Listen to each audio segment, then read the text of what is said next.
Hello दोस्तों, welcome to our channel. तो अब आप शान से कह सकते हो अब अपने को चाहिए फुल इज्जत। अब अपन ग्रुप डी में नहीं, ग्रुप सी में आ चुका है। तो ये ग्रुप डी वाले जो एस्पायरेंट अब तक थे, अब ग्रुप डी नहीं रह गए, अब आप लोग आ चुके हो ग्रुप सी के अंदर। तो मोस्ट वेलकम है आप लोगों का और बहुत बहुत ज्यादा बड़ी खुशखबरी है आप लोगों के लिए ये कि अब से ग्रुप डी को जो है वो ग्रुप सी के अंदर ले लिया गया है और आगे ग्रेड पे की भी बात चल रही है। तो हो सकता है जो 2026 है उससे पहले आप लोगों के लिए बहुत अच्छी कोई न्यूज और देखने को मिल जाए। तो सबसे पहले तो आप अब इस टाइम पे फक्र के साथ कह सकते हो कि आपन भी अब ग्रुप सी में है। तो गाइज ये बहुत ही अच्छी बात है। स्टेट में भी ऐसा ही हुआ था, जैसे यूपी में ग्रुप डी के लिए वैकेंसीज नहीं होती है, ग्रुप सी के नाम से ही आता है। चाहे वो हाई कोर्ट में 1800 ग्रेड पे की वैकेंसी ही हो तो वो ग्रुप सी में ही आती है। हाई कोर्ट में तो आती है ग्रुप डी में, बाकी जगह पे ग्रुप सी में ही वैकेंसीज आती है। लेकिन रेलवे ने अपनी ओर से ग्रुप डी को बिल्कुल खत्म कर दिया है। जितने भी पद हैं मैं आप लोगों को बताऊंगा, यहाँ पे सारे पद वद के बारे में बताया गया है, कितने कहाँ पे पद हैं और किस किस कैटेगरी में कौन कौन से पदों को यहाँ पे लिया गया है। तो सबसे बड़ी खुशखबरी तो बस यही है आप लोगों के लिए कि भैया आप लोगों का जो ये डेजिग्नेशन ही आ जाता था ना जब उस टाइम पे कि ग्रुप डी, तो लोग पता नहीं, देखो मैं तो सच बताऊं तो मेरे दिल में तो इतनी रिस्पेक्ट है, चाहे कोई भी एम्प्लॉय है ग्रुप बी ग्रुप ए, इससे मतलब ही नहीं है। बंदा अगर सही है ना, इंसान की रिस्पेक्ट होती है ना कि इन सब चीजों की। मैं तो बहुत रिस्पेक्ट करता हूं, इवन ट्रैक मेंटेनर की तो मैं सबसे ज्यादा रिस्पेक्ट करता हूं कि वो बंदे इतनी मेहनत करते हैं दिन में रात में। आप लोग जाके देखोगे रात में भी वो पेट्रोलिंग करते रहते हैं, अपनी जान पे खेल के वो लोग इतनी ज्यादा हेल्प करते हैं और इन लोगों की रिस्पेक्ट होनी ही चाहिए। तो ये जो रेलवे ने कदम उठाया है ये बहुत बहुत ज्यादा अच्छा है। इसके लिए हम रेल को भी बधाई देते हैं, भारत सरकार को भी बधाई देते हैं कि भैया आपने इतना अच्छा काम किया, थैंक यू सो मच, धन्यवाद भी और बधाइयां भी। तो अब सबसे पहले आप लोगों को बता दें, जो न्यूज़पेपरों में खबरें छप रही हैं, देखो न्यूज़पेपर वगैरह को इतनी ज्यादा जानकारी तो होती नहीं है। इन्होंने तो कह दिया कि 1800 से लेकर 2800 ग्रेड पे तक के कर्मचारी ग्रुप डी में रखे जाते थे। ऐसा कुछ भी नहीं है, सिर्फ 1800 ग्रेड पे ही था जो अपना ग्रुप डी के अंदर आ रहा था, अदरवाइज सारे के सारे ग्रुप सी में थे पहले से। तो इसके साथ ही क्यों दो हाथ हो, इसलिए इन्होंने क्या किया है, इस चीज को लेके आ गए हैं अब यहां पे ग्रुप सी के अंदर। इससे आप लोगों के प्रमोशन में भी काफी अच्छे चांसेस बनेंगे। ना सिर्फ प्रमोशन में चांसेस बनेंगे बल्कि जो आपकी वैकेंसी आती हैं, जैसे एएलपी टेक्नीशियन की वैकेंसी है, तो अब आपको इंतजार नहीं करना पड़ेगा कि भैया एएलपी, जैसे ही रेलवे के पास वैकेंसी हुई, मान लीजिए 40,000 वैकेंसी हुई, तो वो 40,000 ग्रुप सी के अंदर अगर बात करें तो मैक्सिमम जो एम्प्लॉय है वो ग्रुप सी वाला ही होगा। अब आप लगा लीजिए 1800 लेके और 4600 तक तो इन्होंने लिया ही है। उसके अलावा कुछ कैटेगरी 4800 वाली भी ली है और कुछ कैटेगरी उससे ऊपर वाली भी ले रखी है। तो उसकी बात छोड़िए, अभी अगर मैं 4600 तक कोई देखूं तो बहुत बहुत ज्यादा संख्या में एम्प्लॉय हैं जो इसके अंदर आ जाते हैं। तो हर साल इतनी वैकेंसी आ सकती है अगर निकालना चाहेगी गवर्नमेंट तो, या हर 1.5-2 साल में इतनी वैकेंसी देखने को मिल सकती है 40-50 हजार के आसपास। क्योंकि अभी क्या हो रहा था, एक बार ग्रुप डी आ रही थी, एक बार आरपीएफ आ रही थी, एक बार टेक्नीशियन आ रही थी, ये सारी चीजें हो रही थी। तो अभी जो वैकेंसी खाली है उनके बारे में जो बात चल रही है, तो हो सकता है कि एक ही नोटिफिकेशन आ जाए, उसके अंदर आप लोगों से प्रेफरेंस भरवा ली जाए। क्योंकि अगर बात कर लें सिलेबस की, तो सिलेबस जो है एक ही नोटिफिकेशन का मतलब है कि एक ही बार में वो बता देंगे कि हमारे पास ग्रुप डी कितनी वैकेंसीज हैं। ये तो अलग अलग उन्हें ये नहीं करना पड़ेगा कि ये इसके लिए कराना है। और ऐसा भी हो सकता है कि भाई प्री जो है उसी के बेस पे आप लोगों की चीजें कर ली जाएं कि भैया सबका सेम कर दिया जाए जैसे ग्रुप डी का। अगर ऐसा भी नहीं करेंगे तो ये तो निश्चित है कि अब ग्रुप सी की जब पोस्ट निकला करेंगी तो वो आप लोगों की एक साथ निकल के आ जाया करेंगी, ग्रुप डी की भी और ये वाली भी जितनी पोस्ट थी। तो आप लोगों के सामने जो आंकड़े आया करेंगे वो काफी अच्छे आंकड़े आ जाएंगे। तो अभी जो वैकेंसी देखने को मिल सकती है उसमें भी आप लोगों को ये वाली पोस्ट देखने को मिलेंगी और अब से ये ग्रुप सी है। तो इससे अब आप लोगों को क्या होगा, देखिए जो क्वार्टर अलॉटमेंट होता है, अब ऐसा तो है नहीं कि 1900 ग्रेड पे वाला इनसे पीछे हो जाएगा, ये तो नहीं हो सकता है। जो क्वार्टर्स मिल रहे हैं उनमें तो थोड़ा बहुत डिफरेंस जो है वो ठीक है, लेकिन इन्हें प्रमोशन में काफी अच्छे चांसेस मिल जाएंगे।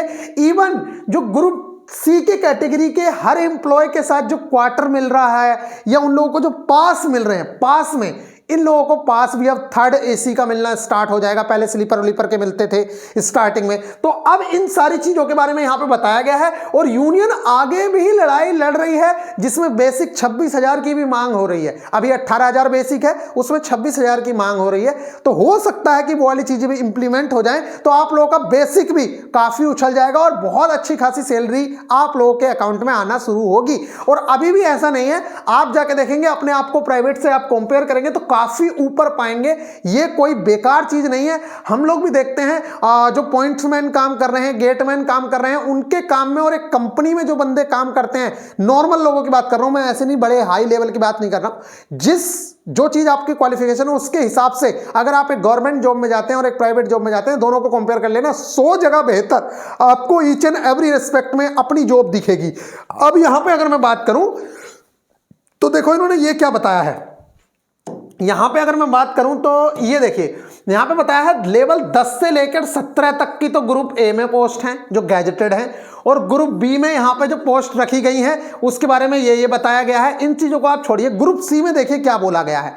यहां पे अगर मैं इस चीज को थोड़ा सा बड़ा कर लूं तो एक बार यहां देखते हैं किन किन चीजों के बारे में बात हो रही है। और वैकेंसी तो आनी ही है, और हो सकता है कि आप लोगों को वैकेंसी बहुत जल्दी देखने को भी मिल जाए दोबारा से। तो ये पूरा का पूरा लेटर है जिसमें सारी बातें बताई गई हैं। तो ग्रुप सी में देखिए, ग्रुप सी में बहुत ज्यादा लोगों को इंक्लूड किया गया है, ना सिर्फ लेवल 7 ही बल्कि उससे आगे भी। ये देख सकते हैं ये कैटेगरी पूरी ग्रुप सी की है। देखिए इसके अंदर किस किस को इन्होंने इंक्लूड किया है। तो लेवल 1 to 7 तो इन्होंने सारे के सारे को ही ले लिया, 1 to 7। इसके अलावा आप लोगों को बताया है कि कौन कौन सी पोस्ट हैं जो लेवल 8 की भी इसके अंदर ली गई हैं, लेवल 9 की भी ले ली गई हैं। यहां पे सारी की सारी चीजें बहुत अच्छे से बताई गई हैं। तो ये पूरा लेटर है जिसमें आप लोगों को बताया गया है कि ये जो सारी चीजें हैं ये क्लासिफाई की गई हैं ग्रुप सी में। अब ग्रुप डी नाम की कोई चीज रेलवे में नहीं होगी, और इससे ज्यादा बेस्ट न्यूज शायद ही ग्रुप डी एम्प्लॉय के लिए हो। और इसके अलावा अभी तक क्या था कि जैसे अभी ट्रैक मेंटेनर को कुछ चीज़ों में मतलब उन्हें जीडीसी कह रहा हूँ, एलडीसी में उन लोगों को मौका नहीं मिलता है। तो अब जब डिपार्टमेंट मतलब ग्रुप सी में ही आ जाओगे आप लोग, तो उसमें भी आप लोगों की पॉसिबिलिटी बनेगी कि आप लोगों को उसमें भी चांसेस मिलना शुरू हो जाएं। और इस चीज़ की लड़ाई यूनियन लड़ रही है बहुत टाइम से, तो ये वाली चीज़ें भी इंप्लीमेंट होना शुरू हो जाएंगी। और अब इस टाइम पे रेलवे मिनिस्टर भी बहुत ज़्यादा आप लोगों को पता है इन सारी चीज़ों को देखते हैं। और आप लोगों को पता है वो पहले शायद IAS ऑफिसर या जो भी हैं मतलब वो रह चुके हैं, तो उनके पास बहुत ज़्यादा सारी चीज़ों के एक्सपीरियंस भी है। इसलिए वो सारी चीज़ें जो एम्प्लॉय हैं बहुत लोअर लेवल पे उन लोगों से जाके बात भी करते हैं, उन लोगों की सारी बातें भी सुनी जाती हैं।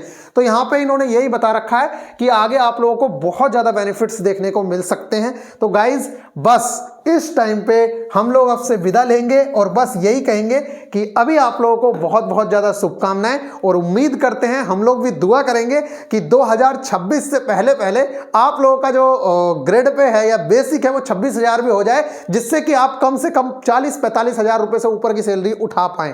तो गाइज ये बहुत ही अच्छी न्यूज थी। मिलेंगे नेक्स्ट वीडियो में, ख्याल रखिएगा, टेक केयर। वैकेंसी आना श्योर है, बिल्कुल भी घबराने की जरूरत नहीं है। और हाँ, आज के बाद हम भी ख्याल रखेंगे कि ग्रुप डी, देखिए पुरानी वैकेंसी को मेंशन कर रहे थे लगातार ग्रुप डी, लेकिन अब से हम ग्रुप सी करना शुरू करेंगे। तो प्लीज, जो हम भी ग्रुप डी इसलिए यूज कर रहे हैं कि बच्चे कंफ्यूज ना हो। अभी जो पुरानी वाली वैकेंसी है वो ग्रुप डी के नाम से ही चल रही है, इसलिए ऐसा कर रहे हैं। अदरवाइज ऐसा कोई भी मन में ये नहीं है कि भाई आप लोगों को नीचा दिखाने के लिए कोई कुछ करता है या कुछ नहीं। बिल्कुल भी आप इस तरह की चीजें मत सोचिएगा। और मैं तो वैसे भी इंसान को इंसान की तरह जज करता हूं। मुझे इस चीज से मतलब नहीं है कि ग्रुप बी का है तो मैं उसको बहुत ज्यादा रिस्पेक्ट दे दूंगा, या आप ग्रुप डी को। आदमी की रिस्पेक्ट इंसान कैसा है उस चीज से होती है, ना कि इन चीजों से कि भैया आप बहुत बड़े हो, ये वो, ये सारी चीजें कुछ मेंशन नहीं करती हैं। आदमी क्या करता है, रिस्पेक्ट सिर्फ वहां पे जॉब में कर लेगा, उसके बाद थोड़ी रिस्पेक्ट कर लेगा। आप गाली गलौज करोगे किसी को या नीचा दिखाओगे, ग्रुप बी ऑफिसर हो तो वहां पे जॉब में कर लोगे, जॉब के बाहर थोड़ी कर लोगे। लेकिन अगर एक अच्छा इंसान है तो उसकी हर जगह पर रिस्पेक्ट की जाती है। तो गाइज मिलेंगे नेक्स्ट वीडियो में, ख्याल रखिएगा। और आप सभी लोगों को बधाइयां। अब आप खुल के कहिए कि आप रेलवे के अंदर ग्रुप सी में जॉब करते हैं। सीना चौड़ा करके कहिए कि ग्रुप डी नहीं बोलने का, आप उन अब ग्रुप सी के अंदर है। तो गाइज बिल्कुल अब आप लोगों को ये सेंटेंस बिल्कुल अच्छा है कि अब आप उनको चाहिए फुल इज्जत। जैसे कि वो कहते हैं ये SSC या UP SSC, ये इस तरह की चीजें चलती रहती हैं कि अब आप उनको चाहिए फुल इज्जत जब कोई अच्छा काम करते हैं। तो बिल्कुल ये अच्छी बात है। मिलेंगे नेक्स्ट वीडियो में, ख्याल रखिएगा, बिल्कुल टेंशन ना लीजिएगा। लेकिन आगे बढ़ने की कोशिश हमेशा करते रहना है, क्योंकि वैकेंसी आना तय है। इसलिए जिन लोगों के पास क्वालिफिकेशंस हैं, जिनके पास डिप्लोमा है, बीटेक है, वो लोग ALP JEE की तैयारी, सीनियर सेक्शन इंजीनियर की तैयारी में जरूर से जरूर जुटें। तो मिलते हैं नेक्स्ट वीडियो में, ख्याल रखिएगा, टेक केयर।